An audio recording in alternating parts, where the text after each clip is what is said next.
my food today, I want to scream it to the world what I had. I had spaghetti, thin spaghetti, a whole jar of pesto, 0.25 pounds of ricotta. I mixed that, and I felt like if I was back home. That's how it felt like. It felt like I'm in my living room. I just cooked pasta. My mom ain't home.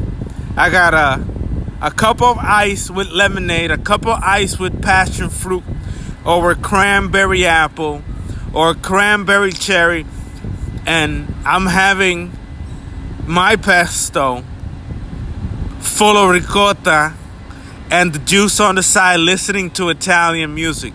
And I listened to Italian music today too.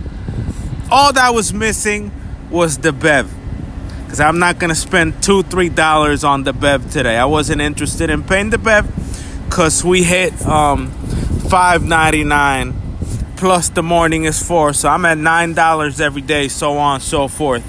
And sometimes a little more, because I was debating today if I should get a chocolate bar. But pesto and ricotta today hit. I felt like I'm home.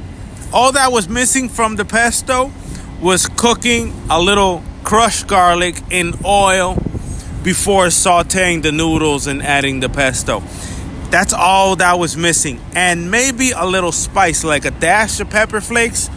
Just basically fry a little pepper flake, fry a little oil, not too much. Throw in the noodle, throw in the pesto, shake it and pull it out. And then throw the ricotta. And if I would have been at home, I would have melted all that ricotta in the pot. The whole thing. I would have left it there simmer to get it cheesy with ricotta. They will salt the ricotta, get it cheesy with the pesto, and then serve. It's ridiculous. Ridiculous. People were like, They were smelling it. And it was me. They were smelling it. I heard a moan from a woman. Like, oh, I smell it. Freaking, I was saying as I was eating it, I could get any Italian girl with this. Right here. This right here. This is the key. This food right here. The key.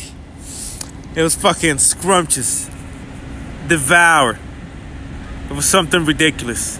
It was better than a piece of steak. A piece of steak wouldn't have been that good. Like a basted piece of steak wouldn't have been as good as that. For miles. Piece of steak would be like, seasoned steak, butter, garlic, thyme, rosemary, basted, fried on two sides, a little quick on all sides, then a little butter till the medium is right. It's not even close to the pesto. To the spaghetti, it's basically the steak is down here under the camera. The pesto's like right here. It was so good. And I finished the job today of what I needed to do. So my face is stiff. I feel a certain stiffness for, how good I worked today. I finished what I had to do. Basically, the trend lines, when price is approximate close to 5 cents, it turns cyan in color. And I stopped it from being cyan the whole way. Just basically where it is. And it's only last 3 bars. But depending on how big are going to be the trends during, I got to see how many minutes is the bars during the day. And let's say a trend following one line is 30 minutes. I'm going to put 30 minutes there so that the whole line turns cyan. And so that we have a particular condition running based on trend lines. And basically, if the trend line is hot, you go long. That's basically it. You can't be afraid of candles that go down. Or fair value short gaps. Because I'm learning another strategy about fair value. Basically, let me explain to you what a fair value gap is. A sudden surge in prices up and down in which the cleanest candle is used as a support or a resistance. So let's say price get to 572, it dumps really hard to 569, dumps again, and dumps a really big candle, 562, 562. 572, 569, in a minute. Just one candle, bang, $2 loss, and then the next one's trickle down. What you're waiting for, FVG, is for that support line, basically the size of the candle, to be retested even by a wick. Basically, you do a block, right? That's FVG short. Basically, you do it if it's going up, blah, blah, blah, it's going like boop, boop, boop, boop, boop, boop, up, and then boom. That boom is an FVG. It's an FVG gap. So you basically start preparing a sell signal, and you wait for price with a wick to just touch it, and then you short. Basically, any part of the candle, a wick, a little bit of the candle, touch that bottom range of that clean candle down, you short, and you should make a lot of money. I should try it if I find one, but it's not all the time, because some FVGs are dirty. They may be too quick in double test. Basically that they may be too quick in double test when it comes to doing it bullish. Let's say it goes like let's say a bullish one. It goes bump bump, and it already tested. It already consumed the candle, so that's not a real signal. That's not true FVG. It has to be like big candle, let's say a short one. Big candle, little candle, little candle, little candle, big candle, little candle, little candle, little candle. You're waiting for the first big candle to retest. Basically, the bottom tip of the candle, something. A little bit of the candle on the wick, just the wick, to then short, and you're going to make money. And on the bullish side, it's the same thing. It's the same exact thing. You basically, if it's going up, it's basically a short, a sudden drop is the bullish one. Wait, is it that way? No, it's the other way around. So yeah, if the price goes down, it's a short FVG, and if the price goes up suddenly, it's a bullish FVG. So if it goes up, the first candle in the bottom, not the nearest one to the top, the first biggest one at the bottom is an entry line. So anything, a candle, a wick touches that, you go long, all in, not all in, but you go long when that area is retested, and it's supposed to go boom. Basically, not all of them work, but that's the principle. How to do that on my code with Enigma, with trend lines changing colors now, with everything that time series, market trend, everything that I got, RSI, everything that I got in now, it's really difficult unless I find the code that realizes basically the biggest candle. That's all you're looking for. Basically, I could probably design it. Basically, close, largest gain, or gain above a threshold. Basically, a regular candle will be this size, but then any candle past it, basically, I need a bottle. I need an example. So basically, I confirm with a visual example, this candle is this big, this is an FVG. I tell ChatGPT, or the autist son, because ChatGPT, to me, I'm better off doing the code myself. ChatGPT is like a Down syndrome kid or a woman, Down syndrome girl, doing whatever it wants after you tell it to do. You tell him that candle in this particular hour, blah, blah, blah. This is the length. This is the open and the close is an FVG. It started in the beginning, or you basically make it plot that type of large candle activity, and it immediately becomes FVG. So basically, you could probably do basically candles that are this side and greater, create a horizontal line above and above it, and that's basically the entry. You could probably even shade that. make a cloud in between those lines and make that area green if it's above, or make that area green if price is decreasing. Basically, if the candle goes up, it's green. If the candle drops suddenly, it's red. And any retest in that zone is the bullish. It's basically the signal to trade with the SVG formula. I saw a really simple video that simplified. I was trying to learn FVG other ways. W, not W or V. Violet, color violet. I forgot. A, B, C, D, F, G, H, I, J, Q, R, S, T, U, V, V. Yeah, WV. So I was trying to realize that FVG strategy based on other people trying to train it, but they're inconsistent. They weren't too precise. The FVG is basically the large candle, although there are other examples of sort of the same thing, but they focus on not on the large candle, but on a smaller, on another type of function within price.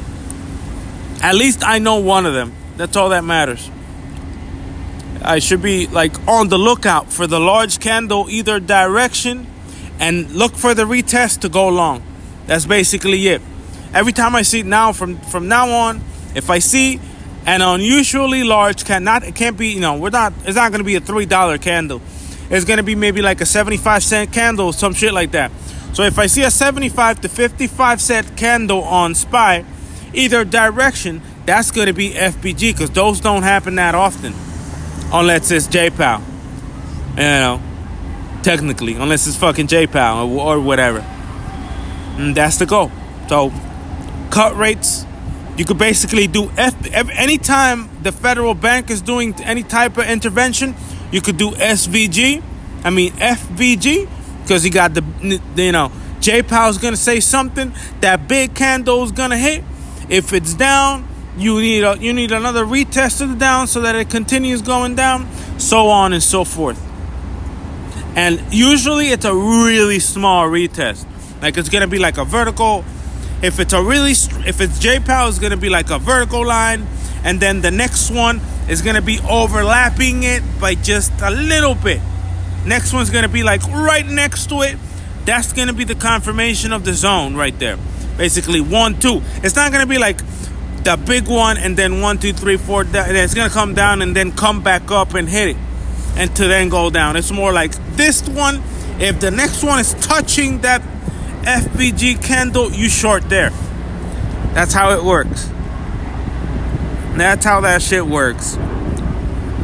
No, because there's other, outside of JPOW, big candle, you wait till the cup and handle, you wait till it tries to go up again, try to retest that candle, and then it's called the fair value gap. And depending on the direction that it is, price is not going to go down that candle, because that's basically where investors caught bulls, basically caught bears sleeping at the terminal. Basically, that's the real term. FVG, or fair value gap, is when bulls taking advantage of bears and did a sudden move, and they weren't able to counteract the speed in which they climbed price up. They weren't there to try to stop the sudden move upwards. And the same way the other way, bears took for granted bulls, caught them sleeping, and they dumped the price. And that's that initial dump right there is basically a support area to go long and make quick money. But it's something that's not going to be every day. So you got to be looking at these unusually large pumps and dumps to consider them a fair value gap during the day, to then activate the spidey sense and go in as quick as you can. And it's always, the last rule, there's, let's say if it's not just one candle, but it's 4 of them in a straight line, you have to do fair value on the first one from the bottom. So if you're going long, if you see a big candle, immediately, if it's 55 cents, you wait for that candle retest and then you go long. If it's short, the first one going down, that's the one that's the fair value, because if you wait, you're going to be caught off guard. Basically, if you don't use the first candle or the second, and you decide to try fair value on the third or the fourth candle, they're going to be too close. They're going to stop loss you. So yeah, today was a pretty good day. It had a great mix of very delicious shit. Not gonna have chocolate, although I should have $1.70 for a fruit punch in there later after this video. Maybe have a little fruit punch and that's it. But coding, 9:30 in the morning to 4 o'clock in the afternoon straight, not giving a fuck with that special education student fucking shit up, not giving me answers. It's not working. It's not working. Try again. It's not working. Try again. It's not working. Try again. Okay. From another source. This one is working. Apply this one to that one. Apply this one to that one. Change variables and the line. The function, the plot, the name, the variable. Nothing else. Name, plot. Basically, copy, paste the same thing with a different name, ensuring it's the variable for that particular plot. Does it 10 times right, fucks up. No. Yeah. Does it 10 times right? The code AI does it 10 times right and then starts giving you problems. Then starts doing whatever it wants.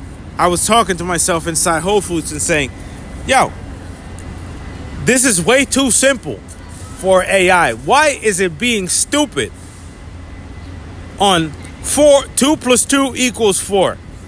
It's the easiest task ever. There's no thinking. There's no nothing. It's just do what I tell you to do on this code. Replace that name with the other name, TLH2 3 for the next one. Every time you see TLH2, it's 3, 3, 3, 3, 3, 3, 3, and the name. It can't do that. It forgets. And it's 4 hours because it forgets. Because if it got it right the first time, I would have been done by 2 o'clock, 1 o'clock maybe. But nah, forgetting, make mistakes, forgetting to the point at the end, the last three segments of the code before finishing it all, it unfortunately started acting like a retard. There's no other word to describe AI. Everything was fine. It did it right 17 times. After a little fucky wucky in the beginning of the last 7 or 8, last 7 or 8, it got it right. Right at the last 3 segments of the code, again, whatever. Repeating codes. Create global color, this number. Create global color, this. A string, basically, it started acting like a child throwing a fit. Typing the same thing over and over in one line. Supposed to be one time, but she was duplicating this particular line in this code to infinity 5 times. Like a brutal mistake. Like a critical error mistake. And you ask yourself, are we really going to rely on this at work? Or not? We can't. I said it real loud in Whole Foods today. You see, we thought that thanks to people fucking with AI, right? AI should have had the world's data centers to itself so that it got better. But since March of 2022, and in March 2023, 1 year later, they stopped letting people advance this knowledge. It was open source, so people were asking it things, and it stopped learning at March of 2023. So if it stopped learning at March 2023, you guessed it, it caught really unfortunate behaviors instead of being a more functional, rational thinking entity. A rational thinking entity. Something that you tell it 2 + 2 is what? It's 4, right? So then make this string of code. You see, change the plot and the variable and leave everything the same. And it started doing whatever it wanted. It started remembering things that weren't even on the conversation and putting it there. yo, for a moment in the beginning, I thought that AI was going to take an 8th grader, right? It's going to take an 8th grader and they're going to put him neck to neck with a computer scientist. And the future was going to be what I'm doing about innovation, about ideations, about ideas, about thinking out the box. Like I said, using a kid in 9th grade to change things for Google based on their ideas, based on their need. But if AI can't be that functional at a computer engineer level, right? If AI can't be at the level that it can help a 9th grader to be equal to a 14-year computer software engineer at Google, AI is worthless. If it can't do the job it's supposed to do, which is be better than someone that has a lot of experience in coding, why the fakeness? Why the fraud? The stock market is pumped up by AI. Everything's just a sham based on this calculator that sort of helps you, but it forgets that it's helping you. It forgets, it like ignores you. Like, yeah, it catches an attitude. And you can't have an attitude in Google. You can't spend from 9:30 in the morning to 4 o'clock in the afternoon with no coding experience waiting to solve a problem.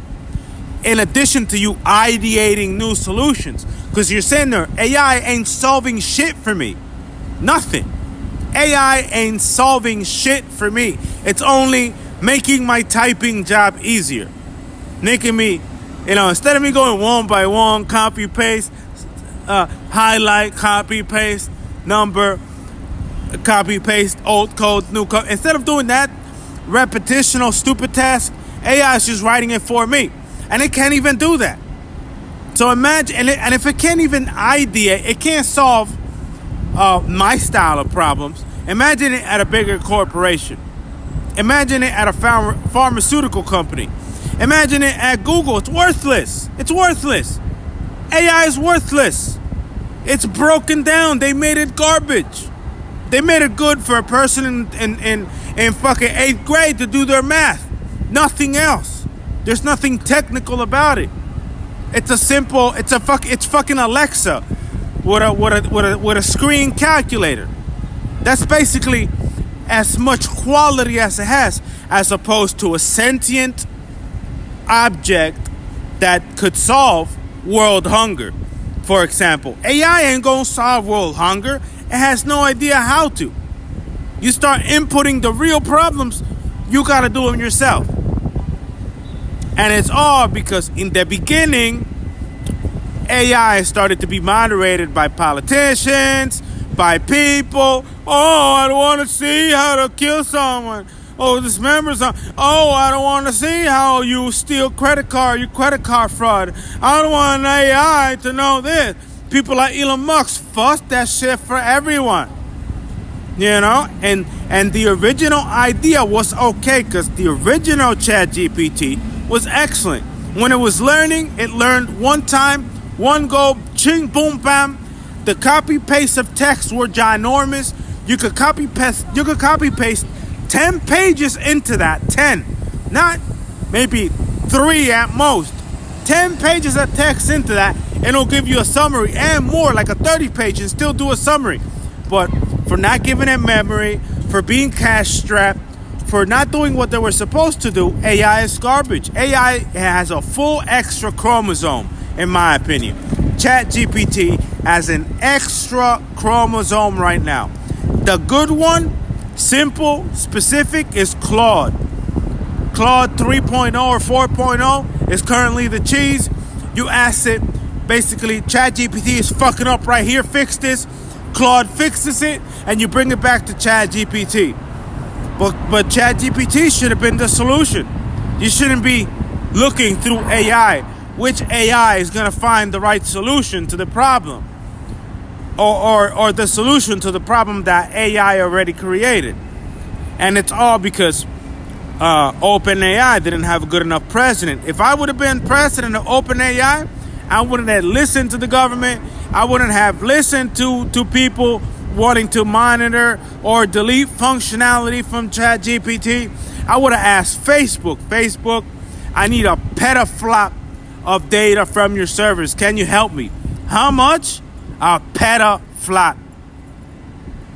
A petaflop. Do you have space for that? I think so. Go to the Facebook data center, get a token, get another key, his wife or whatever, get 3 people with the token with the keys, open in, code OpenAI to the Facebook database with everyone's information. And that's only one of the companies that could have started helping ChatGPT. From there, go to Google. Hey Google, I need a petaflop. I need a full petaflop. Do I have space for a petaflop? Yeah, go to Sweden. Go to this fucking warehouse where all the motherfucking, where we have space for a petaflop for OpenAI. And then you install, you basically network OpenAI from where Facebook is, from where Google is, and you're feeding it all, basically a whole lot of fucking data storage capacity so that it's open sourced the full way. And at best, all they had to do was delete old information once 2 fucking petaflops were exhausted. We're talking about maybe 1,000 times a terabyte or more. Maybe 3,000 times a terabyte, like that. Give it a lot of memory. Let everyone, let it be open source. Learn everything. Show everything. Non-censored. Steal credit card. Hack NASA. Hack the FBI. Go to Mars. Program a satellite from Earth. All the things that they removed from fucking ChatGPT, put that shit back in there. And all you had to do was delete old data. Let's say data older than 3 years will be deleted. And that's it. And the functionality of that type of usage would have likely went down. Not everyone's going to use ChatGPT. They're not working as hard as I am. So even in the beginning, it lasted, they ran out of memory by 1 year. They selectively chosen 1 year to stop the memory capture. Memory capture should have never ended. Never ended. It should have been infinite. It should have been teaching. I should have been able to say, hey, you see this example? You see these plots? You see these variables? There's 17 of them. Remember what I showed you before? Code every one. Bam, bam, bam, bam, bam, like that, like a block. Instead of doing string by string, less than 30 lines. That's how crap this shit is. 25 lines and the shit starts bugging out. Instead of doing string by string, line by line, 15 by 50, block. 3 page of full code. That would have been a ChatGPT of the future. That would have been real AI. But instead, we're sitting with the bullshit communist version. And it really has a full chromosome, yo. It has an extra chromosome. It has Down syndrome. ChatGPT acts like a snotty teenager that doesn't want to listen to his parents. Basically, that girl that's like, hey, clean your room. Nah, I don't want to clean my room. Nah. Hey, don't talk to your mother like that. Talks to the mother, cunt, fuck you. Like that. Like a snotty kid. It's not an adult. It's not even ideating correctly. It's not even thinking correctly. I need to provide it a good enough idea for it to find something relevant. It has no intellectual capacity. It only echoes what you want. No intellectual capacity. So if it's AI, bro, artificial intelligence, why doesn't it have sufficient capacity to ideate things on its own? Claude is winning. Claude 4.0, messages are limited. You basically do maybe 6 searches on it. Boom, you can't talk till 8 o'clock at night. It's a pretty strong one. So that's a really specific question. It's broken. You try again. You're broken. Try again. Broken. Try again. Work. Thank you, Claude. Bye-bye. Boom. ChatGPT now. Look, this is what you were looking for. You couldn't do this like that. Copy this through the line. So on and so forth. So yeah, I'm about to lose my voice. Talking about AI here. Big sham. It's just should have stayed in the growth phase forever. We should have given data. We should have given it data for 10 years. And then at the 10 years say, okay, let's delete year 1 to see if we learn something new. You know, to see if it learns more. You know, to see if it, by miraculous, it learns something else. It retains. You could delete the memory, but what you have stays there. So it stays in each individual account. So it's like, yeah, delete the memories of everyone right now. Boom. 1 year. Give it another year. Delete year 2. So you have 9 years of solid foundation of what's new, because it's outdated. ChatGPT's dead. It's dead. It's so bad. I've become better at coding because I had to do it myself. That's how bad it is. That's how bad it is. Hope you guys have a good night. 30 minutes here. I'm going to go get that fruit punch. Sippy that fruit punch. Delectable fruit punch. Just and just look TikTok and crash 7 o'clock, 8 o'clock, something like that. So we're going to go for the 30 seconds of waiting till all of this loads, maybe more. So hope you guys have a good night. See you tomorrow, trading day.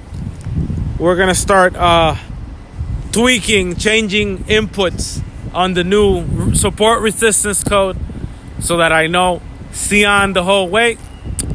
Very delicious. Very, very perfect. Very good. Peace.